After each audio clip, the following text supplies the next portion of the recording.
தலையில பள்ளி விழுந்தாலும், தோல்ல பள்ளி விழுந்தாலும், காலில் பள்ளி விழுந்தாலும் உளுந்துருச்சு, அவ்வளவுதான்.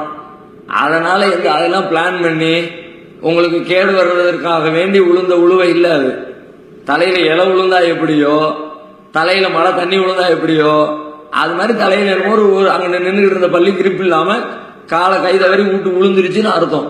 பள்ளி விழும் பலன்ற பேர்ல பொய்யாக எழுதி வச்சு மூட நம்பிக்கையில மக்களை ஆழ்த்திக்கிட்டு இருக்கிறாங்க.